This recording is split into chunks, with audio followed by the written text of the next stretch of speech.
산책하던 주민이 발견한 혈흔 없는 시신. 이 사건은 새벽 공원에서 발견된 한 시신으로부터 시작된다. 그러나 그 시신에는 어느 곳에서도 피를 찾을 수 없었다. 외상도 혈흔도 싸운 흔적도 없었다. 마치 피 한 방울 없이 죽음에 이른 사람처럼 보였다. 하지만 이 기묘한 침묵은 단순한 자연사로는 절대 설명되지 않았다. 수사팀이 공원을 조사하며 확보한 단 하나의 단서. 그것은 시신 옆에 떨어져 있던 병원에서 쓰는 의료용 배수캡이었다. 아무도 눈치채지 못했지만 그 작은 플라스틱 조각 하나가 이 사건 전체에 잠긴 문을 여는 열쇠가 된다. 이 사건의 끝은 단순한 사고도 우발적 폭력도 아니다. 마지막까지 집중해라. 새벽 5시 반.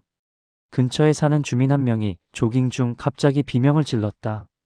공원 산책로 옆 벤치에 한 남자가 쓰러져 있었기 때문이다. 주민은 심정지가 의심되어 즉시 신고했고 구급대가 도착했을 때 남자는 이미 사망해 있었다. 현장 상태는 이상할 정도로 깨끗했다. 산책로는 흙먼지가 묻어있는 곳이었지만 시신 주변은 먼지 하나 없이 정리된 듯 보였다. 더 이상한 점은 남자의 옷이 춥지도 않은 초가을 새벽에 겹겹이 겉옷으로 덮여 있었다는 것이다. 보온을 위해 입은 흔적이 아니라 무언가를 감추기 위해 덮은 구조였다. 부검의 첫 소견은 혈액량 부족. 사람이 생명을 유지할 수 없을 정도로 혈액이 급격히 빠져나간 상태였다. 하지만 몸에는 상처가 없었고 피가 빠져나갈 만한 흔적도 없었다. 형사는 이것이 자연사로 보이도록 고의적으로 만든 흔적이라고 판단했다. 특히 시신 옆에서 발견한 의료용 배수캡은 의료 폐기물에서 주로 나오는 타입이었다.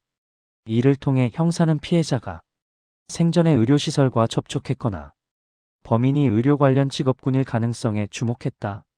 피해자의 신원은 비교적 빨리 파악됐다. 45세 김도영. 중소기업 물류 담당 직원. 최근 건강검진 기록에서 경미한 빈혈 외에는 특이사항이 없었다. 문제는 사망 하루 전 그가 혼자 병원 응급실을 찾았다는 기록이 있었다는 점이다. 그는 당시 소화불량을 호소하며 몇 가지 검사를 받았고 이후 귀가한 것으로 되어 있었다. 형사는 병원 CCTV를 확보해 남자가 응급실을 방문한 시간을 살폈다. 남자는 검사를 마친 뒤 계산대에서 어떤 사람과 시선을 주고받는 모습을 보였다. 그 사이는 응급실 근무 경험이 있는 간호조무사 박은주. 그녀는 김도영을 유심히 바라보았고 남자가 병원을 나갈 때 일부러 뒤를 쫓아가는 듯한 움직임이 포착됐다. 수사팀은 병원에서 박은주의 근무 기록을 확인했다. 그녀는 최근 의료 폐기물 관련 분쟁으로 경고를 받은 직후였다. 폐기물 관리 책임 문제로 병원 내에서 갈등이 있었고 일부 간호 인력과 크게 다툰 기록도 있었다. 형사는 그녀의 휴게실 사물함을 조사했고 그 안에서 의료용 배수 관련 장비, 캡, 튜브 등 폐기물 처리에 쓰이는 도구가 비정상적으로 많이 발견됐다. 심지어 일부는 사용 흔적이 남아 있었고 최근 세척된 흔적도 보였다. 하지만 혈흔은 보이지 않았다. 그녀는 혈액 관련 증거를 완벽하게 제거했을 가능성이 높았다. 이제 중요한 건 피해자가 왜 그녀와 연관되었는가였다. 수사팀은 피해자의 휴대폰을 분석했다. 그 안에는 병원을 방문하기 하루 전 알 수 없는 번호로부터 반복적으로 걸려온 부재중 전화가 있었다. 이 번호의 주인은 박은주였다. 수사팀은 그녀를 불러 조사했지만 그녀는 피해자를 모른다고 부인했다. 그러나 통화 기록은 계속 그녀를 가리켰다. 형사는 강제 수사로 전환해 박은주의 집을 압수수색했다. 그곳에서 발견된 건 의료 폐기물 처리 기록이 적힌 노트였다. 그중 일부 페이지에는 피해자의 병원 방문 시간대와 비슷한 날짜에 폐기물량을 조작한 흔적이 있었다. 그녀는 폐기물을 무단 처리해왔고 이를 은폐하기 위해 기록을 조작한 것이다. 그렇다면 김도영은 왜 목숨을 잃었는가?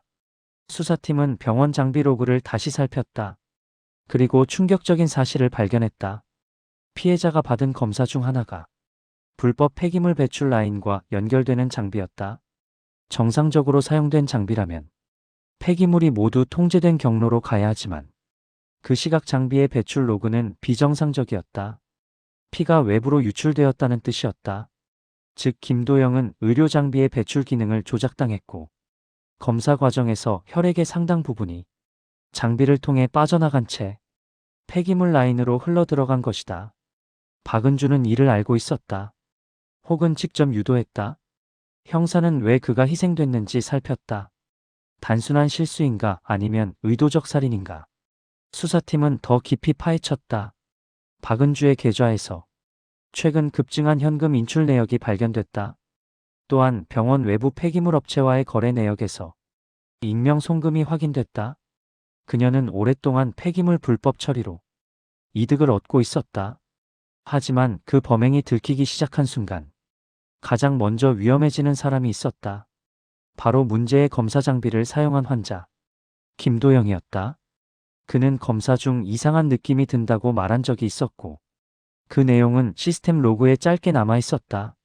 이 기록이 문제가 되면 의료 폐기물 조작이 드러날 가능성이 높았다.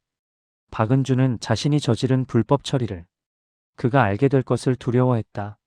그래서 그는 고의적으로 검사 장비의 배출 기능을 조작해 피를 빠져나가게 만들었다. 그리고 시신을 공원에 옮겨놓고 마치 자연사처럼 위장하려 했다.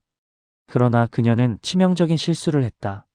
의료용 배수캡을 떨어뜨린 것이다. 그 작은 조각 하나가 모든 범행의 핵심을 드러냈다. 결국 박은주는 살인 및 의료법 위반 혐의로 체포되었다. 수사팀은 폐기물 업체까지 수사망을 확대해 병원과 연계된 불법 처리 네트워크를 촉발했다. 김도영의 죽음은 의료 시스템의 어두운 구석이 빚은 비극적 희생이었다. 사건은 이렇게 종결되었지만 수사팀은 말한다. 사라진 혈흔, 치워진 증거, 정리된 현장만 보고 안도하면 절대 진실에 도달할 수 없다고. 때때로 가장 작은 흔적 하나가 가장 거대한 범죄를 밝히는 유일한 실마리가 된다. 시청해주셔서 감사합니다. 구독과 좋아요는 큰 힘이 됩니다.